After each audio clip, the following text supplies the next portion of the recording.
तो प्रिय दर्शकों, प्रस्तुत है लग्नेश का यह दूसरा भाग।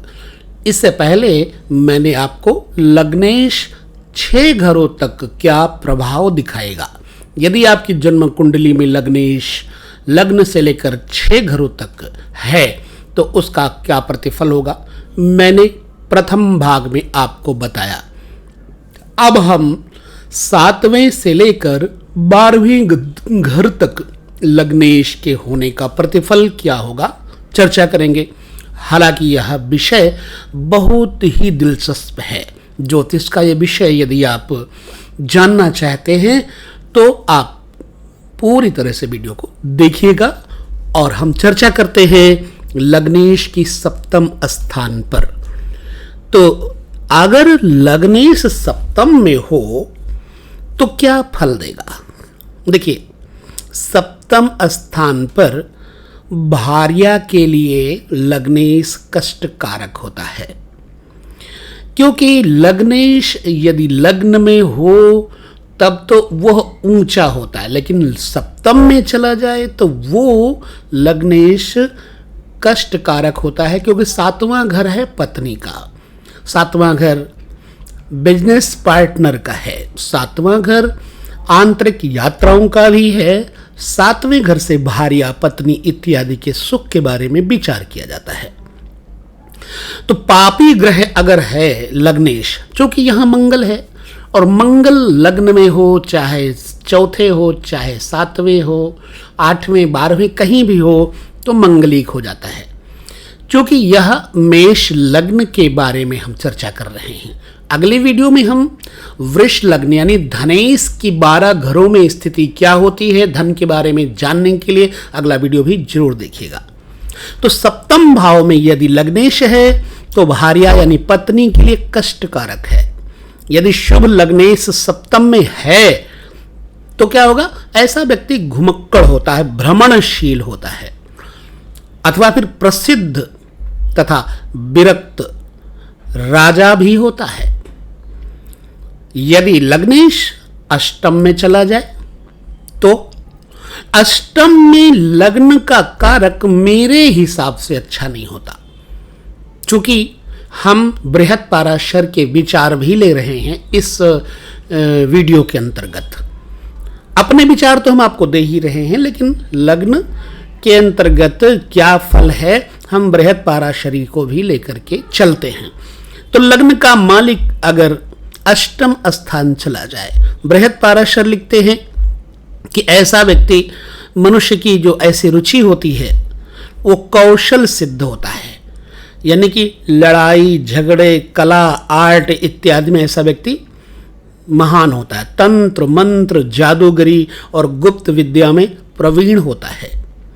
वह प्रायः रोगी या चोर तथा महाक्रोधी और बहुत ज़्यादा जुआ खेलने में तथा दूसरों के स्त्री को देखने के स्वभाव वाला हो जाता है। मेरे हिसाब से क्या होता है मैं आपको बताता हूँ।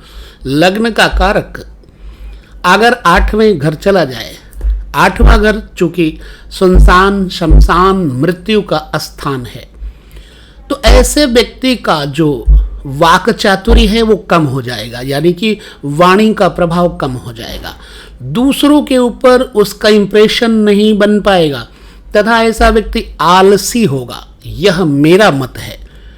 तो अब 8वें घर में ये जो बताया आपके ऊपर कैसा हो रहा है फलित, मुझे जरूर बताएं।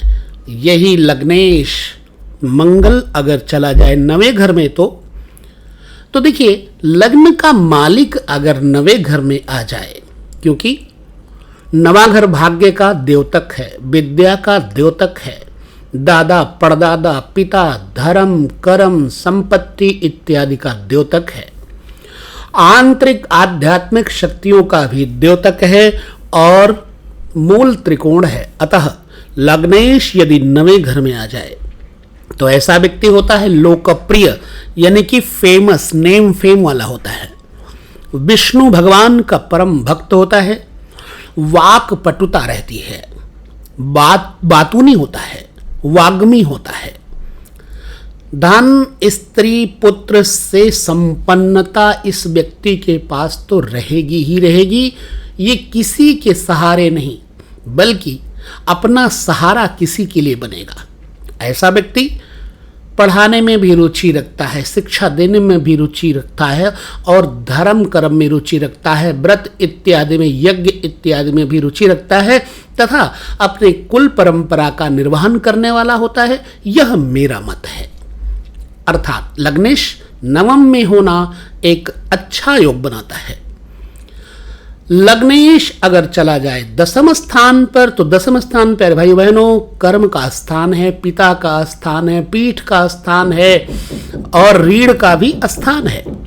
दसम स्थान पर यदि लग्नेश चला जाए तो पिता के सुख से संचित, मतलब जो सुख होता है उससे उसको पूर्ण सुख नहीं होता। राजमान्य तो होता है, प्रसिद्धि भी प्राप्त करता है, अनेक गुणों से और स्त्री से सुख युक्त भी होता है, परंतु ऐसा व्यक्ति उद्दंड और जिद्दी होता है। लग्नेश दसम स्थान पर होने पर यह फल बताया गया है। 11वें स्थान को हम किन विषयों को जानते हैं, किन विषयों से लेकर के चलते हैं? 11वां स्थान बड़े भाई बहनों के लिए होता है। 11वां स्थान आमदनी का होता है। 11वें स्थान से आमदनी के कारणों का पता लगता है।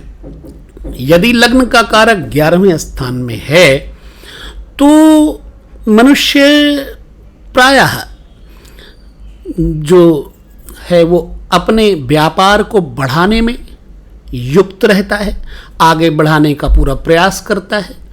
आमदनी होती है, शत्रु के ऊपर भी ऐसा व्यक्ति प्रबल रहता है तथा संतान के पक्ष से थोड़ा सा कष्ट संभावित रहता है। तो इस हिसाब से देखा जाए तो 11वें घर में लग्नेश का होना बुरा नहीं है। अगर 12वें घर में लग्नेश चला जाए तो मनुष्य को, क्योंकि ये त्रिक भाव है, त्रिक भाव छठा, 8वां और 12वां ये त्रिक भाव कहे जाते हैं। इनमें कोई भी शुभ ग्रह सफल नहीं होता। तो 12वें घर को त्रिक भाव और व्यय भाव भी कहते हैं। तो ऐसा व्यक्ति लग्न का कारक यदि 12वीं में चला जाए तो एक तो खर्चीला होगा, दूसरा जिम्मेदारियां उसके ऊपर बहुत होंगी, अंतर कलह से भी व्याप्त रहता है इसका जीवन। अपने बड़े भाई बहनों इत्यादि के लिए, परिवार के लोगों के लिए ये व्यक्ति त्याग करता है, लेकिन इसका प्रतिफल इसको अच्छा नहीं मिलता। और शरीर में भी सुख की कमी रहती है, व्यर्थ में खर्च करने वाला होता है, क्रोधी स्वभाव होता है। यदि शुभ ग्रह से युक्त हो तो ये सब फल नहीं होता, लेकिन अगर अशुभ है लग्नेश तो फिर इसका फल बुरा होता है। तो ये लग्नेश की 12 घरों में स्थिति मैंने आपके साथ फलादेश शेयर किया। आपके ऊपर क्या प्रतिफल देता है ये मुझे जरूर बताने का कष्ट करें। जितने भी दर्शक हैं अगले वीडियो को जो धनेश से संबंधित है, धन को लेकर के, वो जरूर देखें, क्योंकि महत्वपूर्ण है। धन के बिना हम कुछ कर नहीं पाते, धन नहीं तो धर्म भी कई बार नहीं कर पाते, धन नहीं तो कर्म में भी रुचिता नहीं होती, धन के अभाव में मनुष्य को सुख भी नहीं होता, तो सुख नहीं है तो स्वास्थ्य भी सही नहीं रहेगा। अतः धनेश की स्थिति को जरूर देखेंगे, जो कि हम चर्चा करेंगे अगले वीडियो में। तब तक आप सभी से लेते हैं विदा। आप सभी को मेरा नमस्कार।